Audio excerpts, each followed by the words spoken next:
Assalamualaikum warahmatullahi wabarakatuh. Perkenalkan kami dari kelompok 4. Di sini kami akan menjelaskan tentang STEAM. Kelompok 4 ini terdiri dari Anissa Nur Ulimaz, Azahra Hana, Dita Amalia, Nur Hasanah, Salsabila Aulia, Sofia Nur Azizah, dan Sani Islahul. Di sini saya sendiri Nur Hasanah, NIM 1701501511 akan menjelaskan dua. Yang pertama pengertian STEAM dan yang kedua tentang STEAM itu bisa diterapkan di PAUD atau tidak.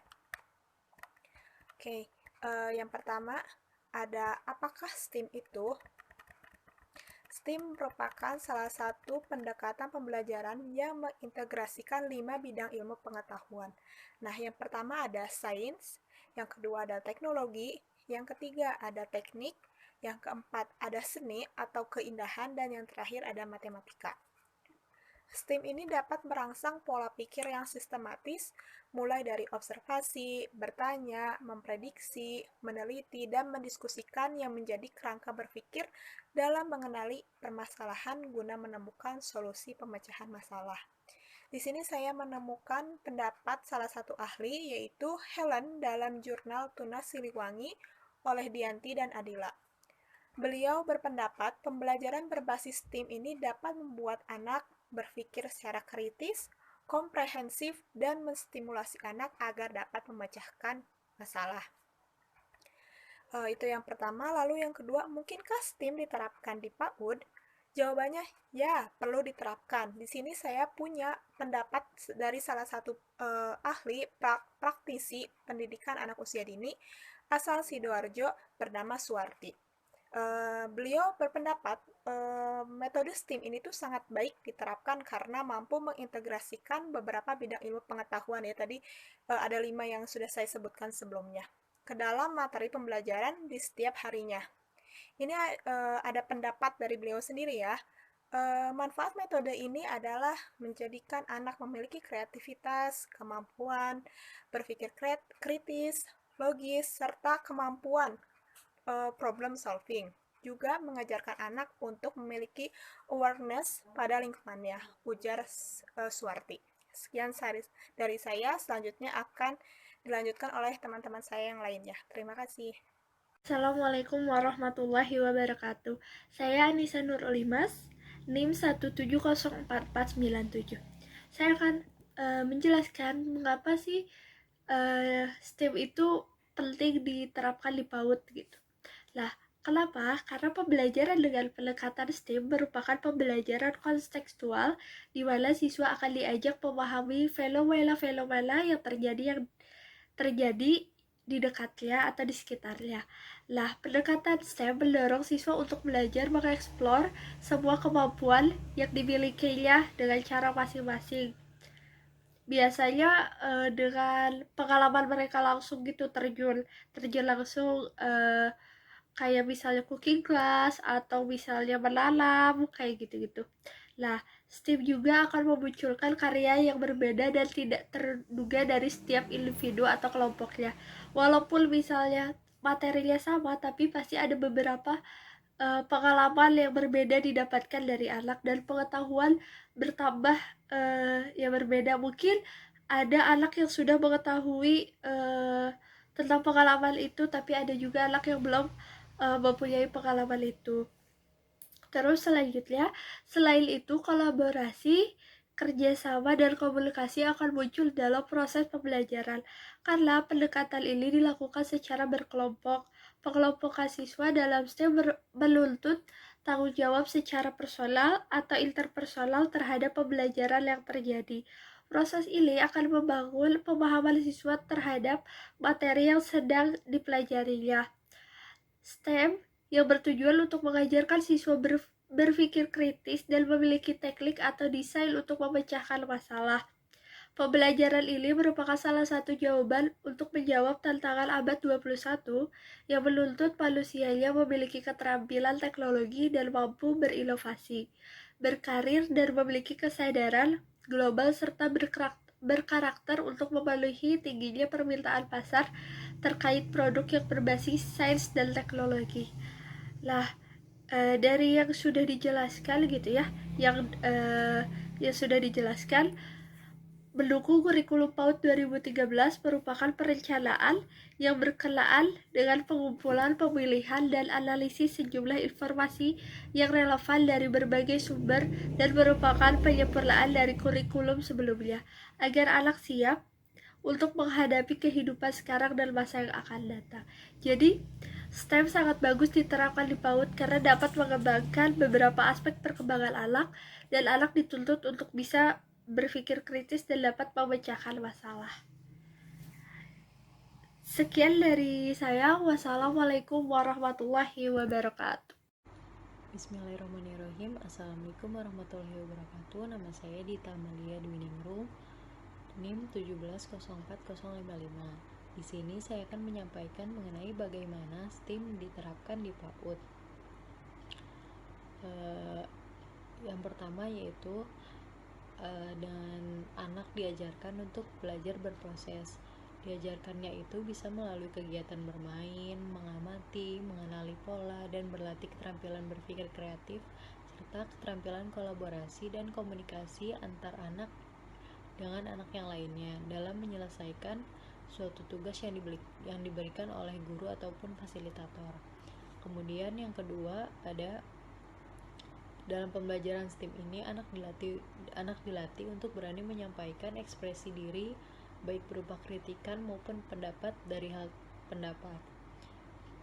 hal ini dapat meningkatkan keterampilan komunikasi verbal maupun nonverbal dari anak itu sendiri, serta adanya keterbukaan dari anak terhadap persepsi orang lain maupun pemahaman mengenai hal-hal baru di sekitarnya. Kemudian yang ketiga ada mengembangkan potensi anak untuk membuat koneksi antara bahan pembelajaran, desain pembelajaran, serta lingkungan di sekitarnya. Anak-anak yang belajar di dalam kelas dengan menggunakan metode STEAM tidak mengetahui bahwa mereka akan menemukan berbagai informasi yang tumpang tindih, sehingga dengan hal ini anak akan dituntut untuk berpikir kreatif dan kritis terhadap hal-hal baru yang diterima oleh anak.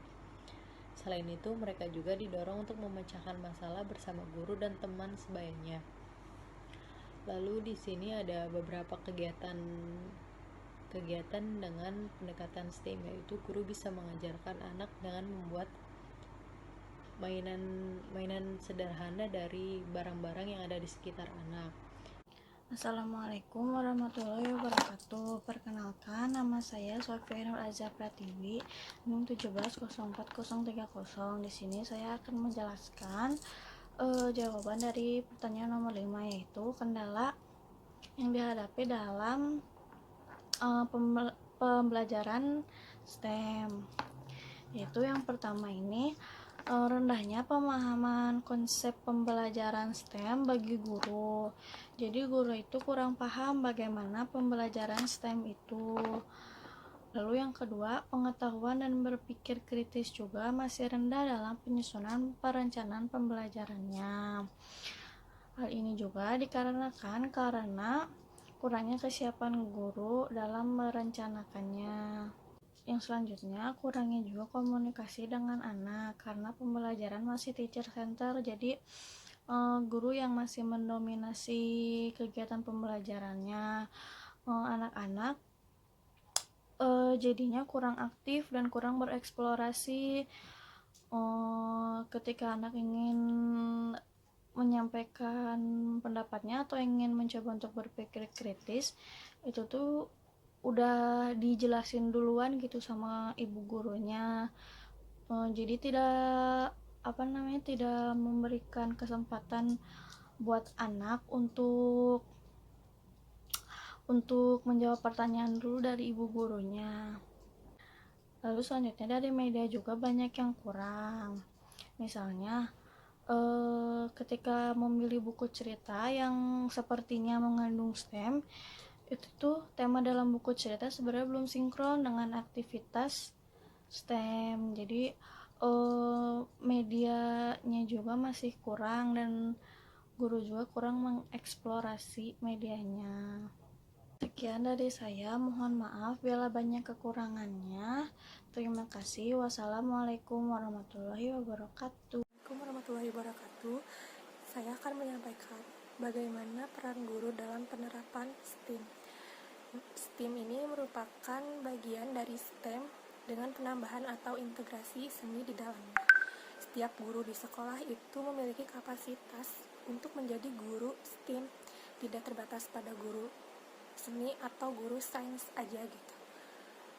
Nah, sistem ini kan merupakan pendekatan ya, sama seperti kebanyakan pendekatan yang ada dalam pembelajaran.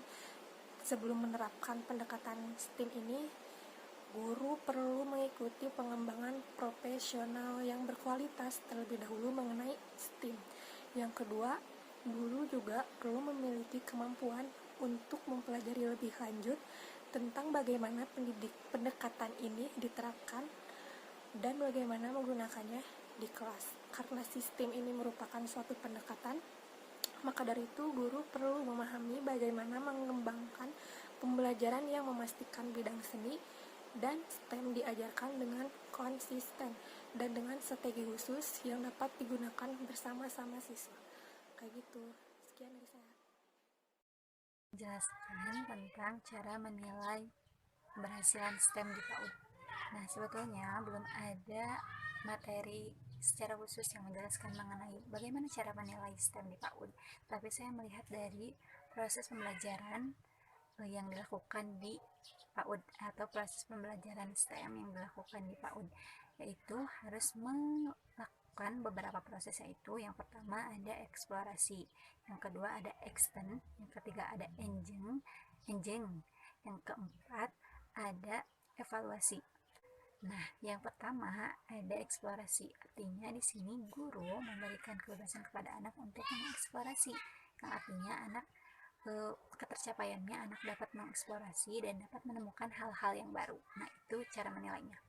Terus yang kedua ada extend atau memperpanjang, artinya memperpanjang waktu untuk memberikan anak sebuah tantangan sehingga anak terpacu untuk terus mencari sebuah solusi dan mencari sebuah keputusan dalam masalah. Dan yang ketiga ada mengikutsertakan atau engine. Engine ini merupakan salah satu cara yang dilakukan oleh guru untuk membentuk anak, atau goalsnya itu adalah konsentrasi, anak menjadi tekun, dan satu lagi untuk menjadikan anak energik. Nah, ini merupakan satu keberhasilannya. Dan yang terakhir ada, dan yang keempat ada evaluasi. Evaluasi ini bisa dilakukan oleh anak dan guru maupun guru dengan guru. Jadi goalsnya anak dapat mengevaluasi kegiatan hari itu, dan guru juga dapat mengevaluasi kegiatan hari itu baik bersama anak maupun bersama gurunya, dan anak bersama anak. Seperti itu. Oke, bismillahirrahmanirrahim. Assalamualaikum warahmatullahi wabarakatuh. Nama saya Zahra Hanafadila Bastaman, NIM 1703435. Di sini saya akan membacakan juga menjelaskan sedikit tentang contoh penerapan STEM di PAUD. Nah, dalam pembelajaran metode STEM ini ada namanya loose part. Loose parts adalah unsur yang penting dari pembelajaran berbasis STEM. Loose parts adalah benda-benda terlepas yang dapat dipindahkan, dimanipulasi, dan ditentukan oleh anak dalam penggunaannya. Lalu, apabila digunakan dengan tepat, akan meningkatkan imajinatif dan kreativitas anak. Loose parts bisa didapatkan dengan mudah karena hanya menggunakan benda-benda di sekitar ya, dan bisa saja menggunakan barang bekas.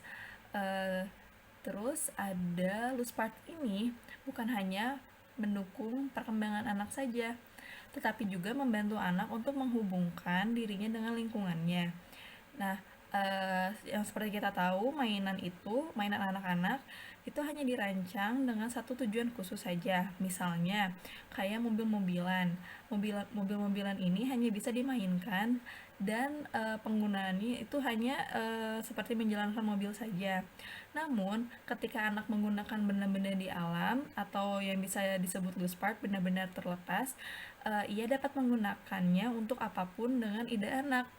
anak-anak bisa menggunakan loose parts ini untuk membentuk atau membuat suatu mobil-mobilan, terus bisa dilepas lagi menjadi misalnya pesawat-pesawatan atau bahkan kayak yang jauh dari alat transportasi kayak misalnya kamera-kameraan atau pensil-pensilan seperti itu.